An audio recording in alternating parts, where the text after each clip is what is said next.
الحمد لله وكفى والصلاة والسلام على من لا نبي بعد أما بعد فأعوذ بالله من الشيطان الرجيم بسم الله الرحمن الرحيم فلولا نفر من كل فرقة منهم طائفة ليتفقهوا في الدين صدق الله العظيم. وقال النبي صلى الله عليه وسلم فقيه واحد أشد على الشيطان من 1000 عابد أو كما قال عليه الصلاة والسلام.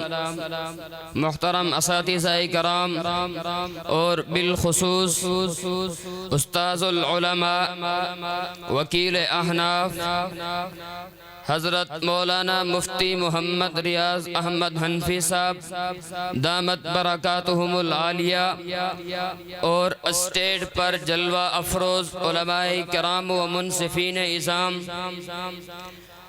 آج میں آپ حضرات کے سامنے جس موضوع پر لب کشائی کرنا چاہتا ہوں وہ ہے فقہ اور فقہاء کرام کے عنوان سے معنون ہے.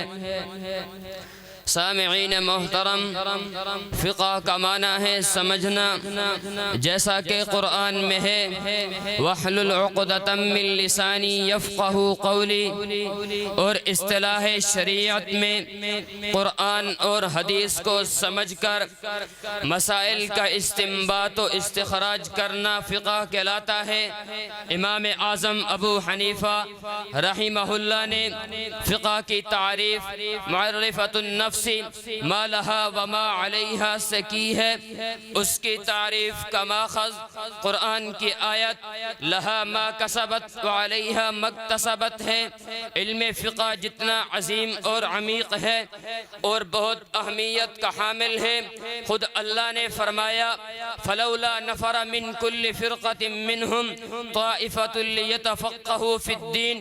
اللہ نے سورہ توبہ کی اکثر آیات میں جہاد کے فرضیت، اہمیت اور فضیلت کو بیان کیا ہے، لیکن ساتھ ہی فرمایا کہ تفقہ فی الدین کے لیے بھی ایک گروہ موجود ہوتا ہے کہ جب مجاہدین جہاد سے لوٹے تو یہی طائفہ انہیں احکام خداوندی سے آگاہ کر سکے اور دونوں فی سبیل اللہ اور اعلاء دین میں مشغول رہے. فرق یہ ہے کہ ایک اعلاء کلمت اللہ بالسیف واللسان میں مشغول ہے، دوسرا اشاعت دین باللسان والبرہان میں مشغول ہے. سامعین گرامی، توجہ رکھنا، فقہ قرآن و حدیث سمجھنے اور ان سے مسائل کے استخراج کا نام ہے، نہ کہ قرآن و حدیث کے مقابلے میں نئی چیز اور نئے علم کا نام ہے.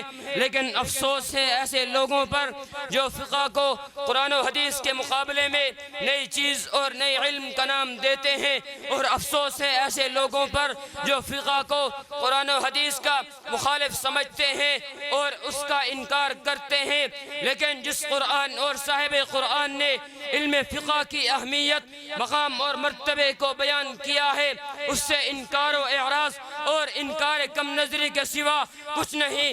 ایسے کم نظروں کا اتحاد سے سلف الصالحین کا اتحاد لاکھوں درجے زیادہ بہتر ہے. اس علم فقہ کا انکار کیسے کیا جا سکتا ہے؟ اس کا ذکر قرآن میں ہوا فلولا نفر من کل فرقۃ منہم طائفۃ لیتفقہوا فی الدین. فقہ کا انکار کیسے کیا جا سکتا ہے؟ اس کو خیر کثیر فرمایا من یؤت الحکمت فقد اوتی خیرا کثیرا، جس کے بارے میں صاحب قرآن فرماتے ہیں من یرید اللہ بہ خیرا یفقہہ فی الدین. اس کا انکار کیسے کیا جا سکتا ہے؟ اس کے بارے میں نبی فرماتے ہیں فقیہ واحد اشد علی الشیطان من 1000 عابد. اس کا انکار کیسے کیا جا سکتا ہے؟ اس کے بارے میں نبی فرماتے ہیں یہ منافق کو حاصل نہیں ہو سکتا. خصلتان لا یجتمعان فی منافق حسن سمت و فقہ فی الدین. سامعین گرامی، بتدریج ترقی کے لحاظ سے فقہ اسلامی 4 ادوار میں تقسیم ہے. پہلا دور زندگی کے جواہر کو نشو و نما دینے کا تھا۔ رسول اللہ صلی اللہ علیہ وسلم کے زمانے میں فقہ کے متعلق جملہ امور آپ خود بنفس نفیس انجام دیا کرتے تھے، لیکن یہ تعلیمات اصولی اور دستوری رنگ میں تھی۔ اس کے بعد دوسرا دور شروع ہوتا ہے، چنانچہ دوسرے دور میں مذکورہ ضرورت کے پیش نظر مسائل حل کرنے کے لیے اجماع کو منظم شکل دی گئی۔ صورت یہ ہوئی کہ صاحب صلاحیت لوگوں پر مشتمل ایک کمیٹی تشکیل میں لائی گئی، اور جو بات قرآن و سنت میں موجود نہ ہونے کی صورت میں رائے اور مشورے سے طے پاتی، وہ قانون کا درجہ حاصل کرتی۔ اس زمانے کے مشہور فقہا: نمبر 1 حضرت ابو بکر صدیق، نمبر 2 حضرت عمر، نمبر 3 حضرت عثمان غنی، نمبر 4 حضرت علی، اور نمبر 5 حضرت عبداللہ بن مسعود۔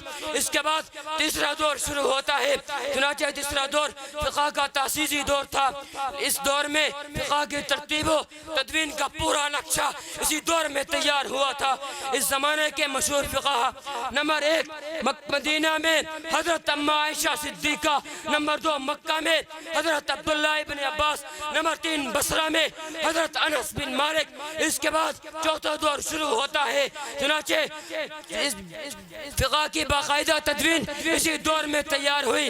جلیل القدر امام اعظم ابو حنیفہ اسی دور میں پیدا ہوئے، امام ابو یوسف اسی دور کے ہیں، امام محمد اسی دور کے ہیں، امام ظفر اسی دور کے ہیں، امام حسن بن زیاد اسی دور کے ہیں، امام محمد بن ادریس الشافعی اسی دور کے ہیں، امام مالک اسی دور کے ہیں۔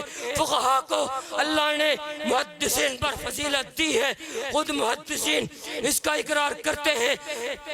انتم الاطباء ونحن السیادلہ، جب کسی حدیث کے معنی کو سمجھنا ہو تو فقہا کی طرف رجوع کرتے ہیں، کہتے ہیں ہاکذا قال الفقہاء۔